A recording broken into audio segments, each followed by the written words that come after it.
Assalamu alaikum class 9. This is our lecture 26 and we are doing our essay my last day at school.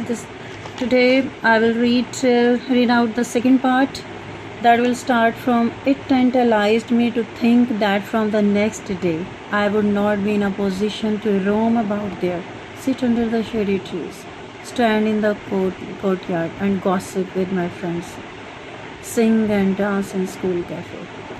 अब यहाँ पे क्या है कि कोई भी चीज़ किसी भी इवेंट के बारे में आप सोचते हो तो आपकी कुछ फीलिंग्स आती हैं आपके जहन में, वो whether they can be of happiness और फ्रस्ट्रेशन और सैडनेस और ग्लूमीनेस। तो ये जो फीलिंग्स थी कि इट एंड रियलाइज में कि मैं अपने स्कूल को और अपने फ्रेंड्स को छोड़ने वाला हूँ, तो इन्होंने मुझे फ्रस्ट्रेटेड कर दिया, थोड़ा सा sad and blue and gloomy कर दिया। That from the next day, अगले दिन से I would not be in a position, कि मैं इस पोजिशन में नहीं हूँगा टू रोम होता है इस तरह से फिरना, जिस तरह से आप अपनी ब्रेक्स में या सुबह स्कूल आते हैं तो आप टहल रहे होते हैं स्कूल में और आपको एक सेंस ऑफ पोजेशन होती है कि ये हमारा स्कूल है, हम फिर सकते हैं हर जगह, कभी छत पे जाओ कभी कहीं पे जाओ, तो वो फीलिंग्स नहीं होंगी। मैं यहाँ पे आके इस तरह से घूम नहीं सकूँगा। Sit under the shady trees, stand in the courtyard and gossip with my friends, दोस्तों से गपशप भी नहीं हो पाएगी। Sing and dance in school cafe में जो कुछ हम करते हैं वो नहीं कर पाएंगे। I felt like every nook and corner of the school building was whispering to me that you are going to miss me. ऐसा फील होता था कि स्कूल का हर जो कोना खुदरा है, नुक एंड कॉर्नर, यहाँ पे ये आपका फ्रेज यूज़ हुआ है हर जगह के लिए, every place every corner of the school building, school की इमारत का वॉज विस्परिंग, सरगोशी कर रहा है टू मी, मुझसे, that you are going to miss me, कि तुम मुझे मिस करने वाले हो, तो मुझे याद करोगे। Sometimes you will never know the true value of a moment until it becomes a memory. Sometimes you will never know the true value of a moment. बाज़ औक़ात हमें वक्त की अहमियत का सही अंदाज़ा नहीं होता उस वक्त तक जब तक कि वो गुज़र नहीं जाता और एक याद नहीं बन जाता है। रूटीन में हम कर रहे होते हैं वही काम, तो उनकी इतनी वैल्यू नहीं होती है।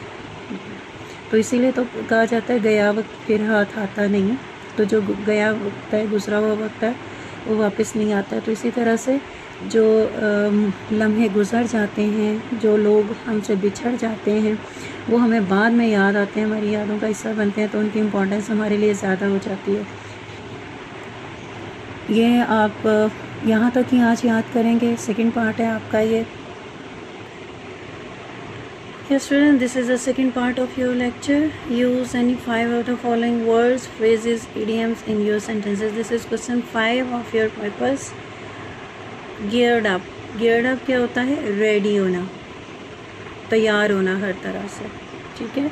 Next word is chaos. chaos होती है confusion. Next is majesty. Majesty क्या होती है? अजमत, शान, शौकत। ग्रेजुअली, बतदरीज, कोई काम कॉन्टीन्यूसली होना, मुसलसल होना, उसके लिए क्या वर्ड यूज़ होता है? ग्रेजुअली। केयर. केयर का क्या मतलब है? ख्याल रखना। मीनिंग में डिस्कस करूँगी, सेंटेंसेस जो कि आपने पहले याद किए हुए हैं, मैं न्यू वर्ड्स सेंटेंसेस नहीं बोलूँगी, जो पहले आपने याद किए हैं उनको भी आप लिख सकते हो। और अगर कोई कन्फ्यूजन है या खुद से भी अगर कोई सेंटेंस आप लिखते हैं तो it must be grammatically correct. Rehabilitation. Rehabilitation होता है बहाली।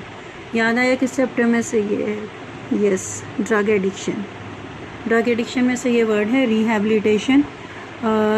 ये आपका स्पेलिंग वर्ड भी है, मीनिंग वर्ड भी है और सेंटेंसेस में भी ये आ जाता है। इमेंस. इमेंस क्या नेक्स्ट वर्ड है आपका? इमेंस क्या है? इमेंस कौन से चैप्टर में से है? यस, चैप्टर 11 नॉइज़ पोल्यूशन में से। इमेंस नॉइज़ पोल्यूशन, रिसेंटली आपने ये चैप्टर किया, इसके सेंटेंसेस भी किए हुए हैं। और नेक्स्ट वर्ड है मिजरेबल. मिजरेबल होता है काबिल रहम हालत। और याद आ गया होगा आपको कौन से में से है ये चैप्टर में से? All is not lost. 2 words मैं ऐड कर रही हूँ इसमें क्योंकि ये 8 हैं और आपने 10 सेंटेंसेस बनाया करने हैं। 2 वर्ड्स में इसके ऐड किए हैं, वो है एक आपका मदरलैंड. मदरलैंड क्या है? आपका मुल्क, आपका वतन, उसके लिए मदरलैंड यूज़ होता है। और सिटीज़न, सिटीज़न क्या है? सिटीज़न है शहरी। ये आपके 10 वर्ड्स हैं जिनके आपने सेंटेंसेस बनाने हैं। और एक बात का ख्याल रखना है कि सेंटेंसेस बिल्कुल नीटली आपने करने हैं, क्योंकि ये आपका चेक होगा काम। और लेक्चर नंबर के अकॉर्डिंग, क्योंकि मेरे पास प्लानर मौजूद होगा, उसके अकॉर्डिंग मैंने लेक्चर्स के साथ टैली करते हुए करना है। और दूसरी बात, जिस तरह से आपको बोर्ड में पेपर अटैम्प्ट करने के लिए जो प्रेजेंटेशन सिखाई गई हुई है, उसी प्रेजेंटेशन के अकॉर्डिंग आपने ये सेंटेंसेस करने हैं। आपकी प्रेजेंटेशन को भी असेस किया जाएगा।